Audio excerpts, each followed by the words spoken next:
Hi everyone.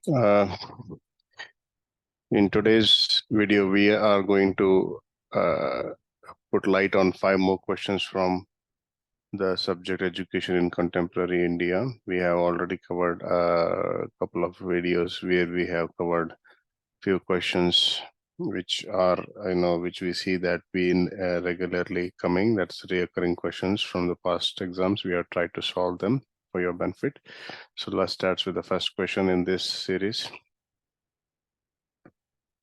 Write a short note on medium of instruction of Karnataka. So it's a very generic question. So on 29th April 1994, the Karnataka state government issued an order stating that all private schools promoted after the date of order should offer mother tongue or Kannada as a medium of instruction in primary schools, that is 1 to 4th. So what are the benefits of this? Why the reasons behind, putting this as a, medium of instruction when we are having English medium schools and, most of the children are concentrating to have jobs in MNCs wherein mostly English or any other in an international language such as German, Japanese, or Spanish has been spoken. So it would have been better to use those. But why this? So so the benefits are like when you're learning in your own mother tongue, like and it's easy to grasp the knowledge because the concepts, the topics that are there are something that are easy based on our surroundings and all. The words, the terminologies are all same, and it helps a student or a teacher or a child to actually pick up it easily. And apart from that also, this is from the point of view of the learning student, but when you look at our broader spectrum, it helps in preserving the language of the region, and there is an improved communication, better academic performance because of the influence of mother tongue. The understanding is easy. It's not like mugging up of just books, right? If you are to learn something in a different language which is not yours, you mostly have to mug up or by heart things which will not actually make use of applied skills to solve problems. But when it is your mother tongue, so it becomes easier. And to propagate the importance of the language of the region, and also to preserve the cultural heritage, it is important to use that. And also many places in the normal day-to-day transactions, such as government offices, courts, also the medium of instruction is used, the regional language is used. That's the reason it's important to promote usage of the medium of instruction to whatever region they are. So next question, explain the recommendation of Karnataka Education Act 1983 with reference of secondary education. So this act was basically to promote, to recommend improvements in the education system in Karnataka. So basically, there are a couple of points that I just wanted to highlight that are, simpler. You can use more. You can use this as per your understanding. So what we can say is that one of the important point was the regulation of education. So wherein, regulation of the government can regulate medical, technical education, commerce educations with the provisions of this act. The act prohibits private tuitions from the teachers who are employed in government or aided schools to take private tuitions. And the medium of instruction, the scheme of examination and evaluation also are under the scope of this act. Registration of educational institutions and tutorials also come under this act. What provision, what are the checklist, and all are provided under this act. Establishments of hostels or recognized private hostels and frame rules to grant in aid to recognized private hostels are also under the gambit of this act. Develop scientific temper, humanism, and spirit of inquiry and reform to value and preserve the rich heritage of our composite culture also have been given an emphasis in this. Act. So list out the policies of new education, NPE, National Policy of Education, that was 1986.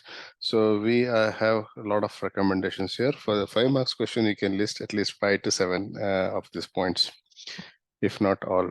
So what are the basic constitutional, based on the constitutional principles, it derives its inspiration from the idea of values of democracy and secularism enshrined in our constitution. Importance of moral values. So education is an important factor in bringing about the desirable changes in society. So these are the recommenders to add moral education in the curriculum, to add vocationalization of education, that education person will be able to use required skill for earning his livelihood. And that is like professional, bringing up of professional courses such as engineering, B.Ed, or any diploma, something like that. And emphasis on reforms in education system, establishing in new schools such as Navodaya residential schools, bringing up of new educational institution, modernization of education on women's equality, and education for weaker sections of the society. And there is more emphasis on learning and not just to create an environment of literate people. It's beyond that. They should learn something. And these are the points. You can take a look for yourself. Let's go to the next question. Discuss the problems of universal enrollment in Karnataka state. So, universalization of elementary education refers to the enrollment, retention, and universal access to qualitative education for children up to the age of 14. Elementary education is a fundamental right. The provisions include the Constitution of India emphasize offering elementary education to all children. Attempts by India to universalize elementary education date back to pre-independence period. The main problems and challenges are, we don't have that kind of an infrastructure. There is different board of education which gives a very big chance for lack of uniformity in the curriculum. There is lack of coordination between local community and educational institutions and government bodies. There is a lot of ignorance in the parents as well to the importance of education. So despite many government programs, parents shy away from sending their students to participate. Then there is, though education may be free, yet expenses have to be bared, like, stationery fee, stationery exam fees and all this, and the commuting fees. These are not provided by the state. So these are additional expenditures which might be a burden to the weaker sections of the society. Then people with belonging to poor socioeconomic background might not consider this as impact as education as an important means to existence, so that they just keep their children employed for a meager amount of money. So language issues also are there. There are so many dialects. Even if you consider Kannada, also there are so many dialects. Like it comes, if you see the northern part of Karnataka or the coastal part of Karnataka or the southern part of Karnataka, the dialects varies. If you go to the tribal area, there is the usage of different languages as well. So you cannot make the universalization, or it's a bit difficult task.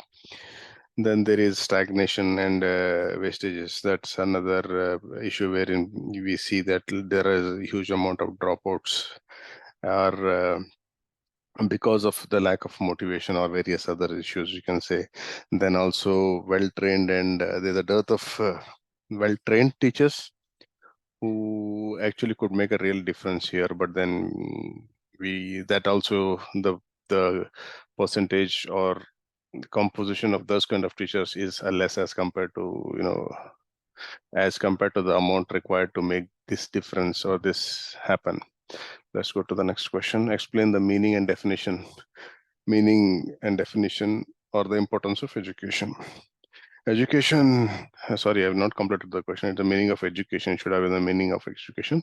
Education is what is education basically? Education is continuous and lifelong process. It starts from the womb of the mother and continues till the death. It is a process of development from infancy to maturity. It includes the effect of everything which influence human personality. Definition of education. According to Rig Veda, education is something which makes man self-reliant and selfless. According to Upanishad, education is for liberation. According to Swami Vivekananda, education is the manifestation on the divine perfection already existing in man. According to Gandhiji, by education, I mean an all-round drawing out of best in a child and a man, body, mind, and spirit. These are a couple of definitions that you can, any one or two can be quoted. So the importance of education can be understood by the below points. So it's a mean or source of attainment of knowledge, and it's useful in moral development. It promotes entrepreneurship. It helps in socialization. It helps in character building. It helps in women empowerment. It helps in preventing war and terrorism. It helps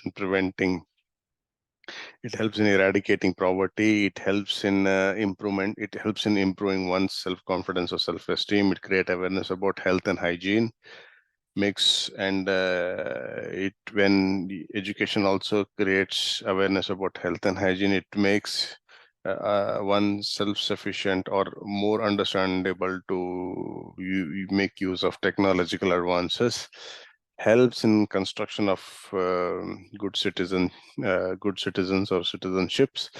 It can make a helpful, can create livelihoods for people. Helpful in development of personality. It develops communication skills and critical thinking.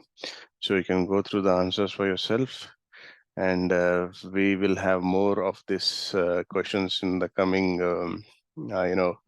following videos as well. If you, as I say, if you are do not like the audio feed, you can mute it and take the notes or go through it or take a printout of it and print the answers for yourself. So that's it for this today. We'll continue with more videos like this. So do give us your feedback if you find any answers incorrect, so we can rectify ourselves. Thank you and happy learning.